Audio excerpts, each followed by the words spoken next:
itu ceritanya. Sedikit intermezzo ya, ini mungkin tidak masuk dalam silsilah, tetapi karena leluhur kita dimakamkan di beberapa tempat, jadi mungkin adik-adik juga untuk mengetahuinya. Jadi ada makam Manang, ada makam Kewangen, ada makam Gunung Sari, ada makam Manang. Jombang ini tadi juga ada Jombang, ya, Jombang. Nah, jadi supaya kalau misalnya memang benar-benar ingin nyekar, ingin napak tilas, tahu.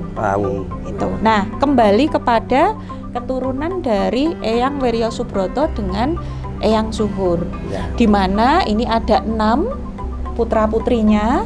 Yang pertama adalah Raden Ayu Sugina.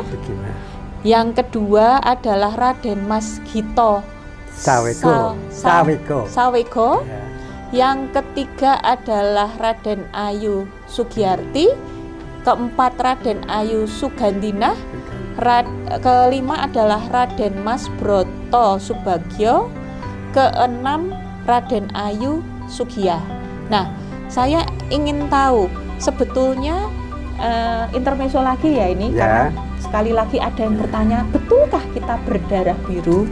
Nah, sampai di mana seseorang itu berhak untuk memiliki gelar apa ya, bangsawan di depan namanya? Karena saya sudah tidak ada. Saya gelar pendidikan adanya. Kalau di rumah sakit gajinya nyonya. Apa itu? Kenapa gelar? Itu ada 2 kategori. Yang pertama adalah gelar yang berasal dari keturunan. Nah, itu mulai dari anak raja sampai cucu dia tuduk-udek, itu secara otomatis dia menyandang gelar. Nah, gitu. Nggak usah pakai kekancingan atau sertifikat macam-macam dari keraton itu. Yang kedua, itu ada gelar yang berasal dari paringan.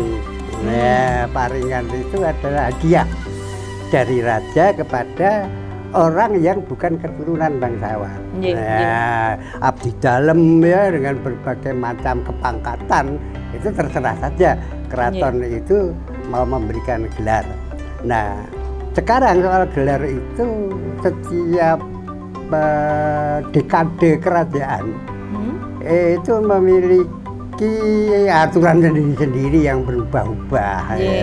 Siapa yang akan diberi posisinya sebagai Gusti Raden Mas, kemudian Gusti Kanjeng Ratu Ayu, sopolah itu punya tatanan sendiri.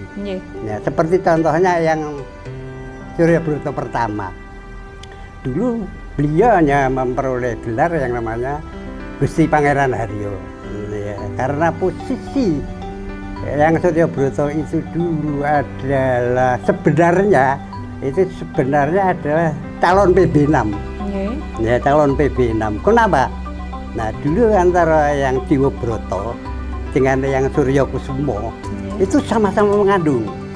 Nah, ketika yang Pakubono V itu menanyakan kepada patihnya, sopo si patih garwo sing jenenge mengandut ya ceritain.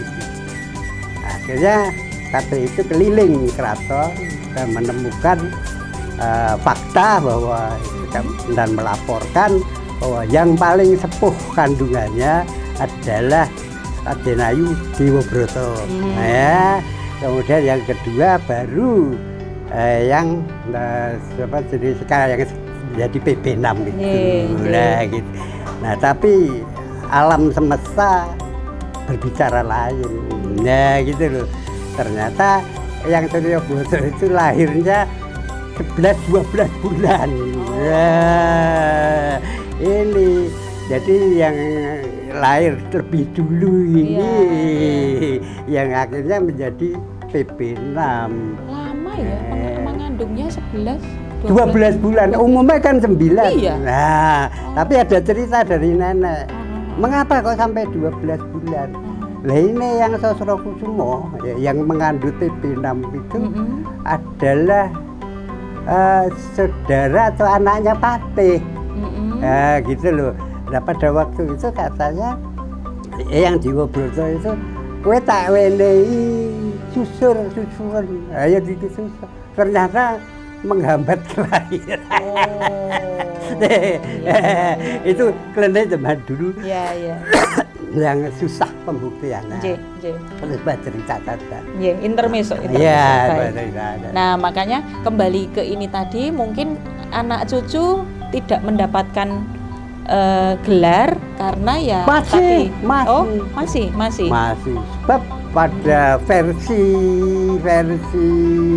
cerita atau aturan gitu ya, bahwa sampai generasi ke-12 atau 13 itu masih berhak memiliki gelar Raden. Nah, Raden Ajeng untuk perempuan, Raden Bagus untuk laki-laki.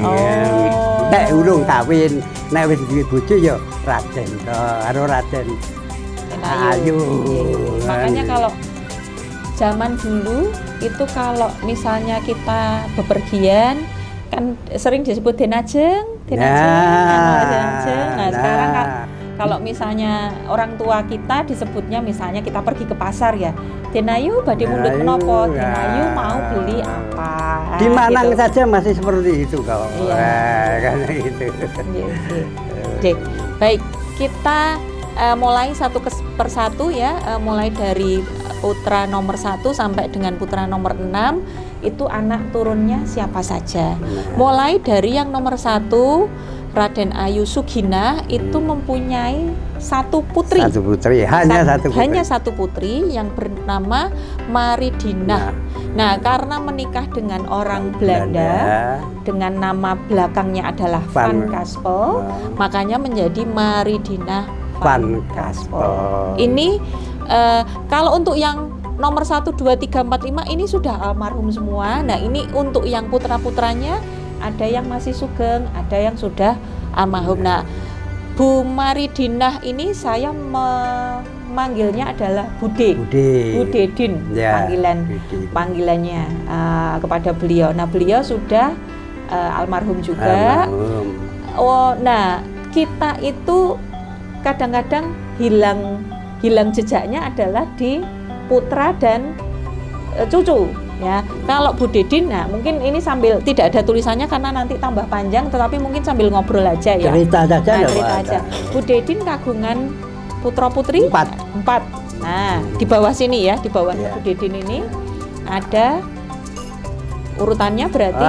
Pertama itu Regi Van Kaspel. Kemudian Denny Van Kaspel. Yana Van Kaspel. Keempat Boni Van Kaspel. Nah, kemudian mulai ke bawah anaknya Regi, anaknya Yana, ada aku udah tahu.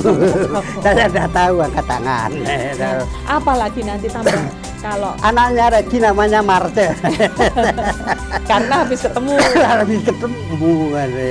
Jadi mungkin ini PR kita semuanya ya. Marilah kita sama-sama menyetorkan data seperti yang diwacanakan oleh Ketua Paguyuban Mas Bambang Sur untuk supaya tidak terputus hingga sampai ke era ini ya, supaya kita juga mengenal anaknya namanya siapa, cucunya namanya siapa. Oke.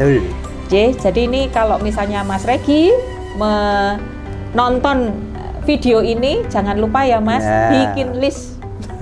Disampaikan kepada adik-adiknya juga. Ya, betul itu. Betul, Pak. Terus kemudian lagi. Kalau enggak di step nanti. Di step lah, hati-hati di step. Oke. Lanjut nomor 2. Ini Raden Mas Gito Saweko. Ini nomor 1 adalah Pak D. Sutanto. Namanya Sutanto, tapi saya ngaturinya Pak D Tanto. Kemudian yang kedua Sutantina, saya ngaturinya Bude Tantina. Yang ketiga Sutanti, saya ngaturinnya Bude Tanti. Terbalik. Oh, Bude Tanti dulu, mohon maaf. Ini kesalahan redaksional. Nah, ini makanya kalau bikin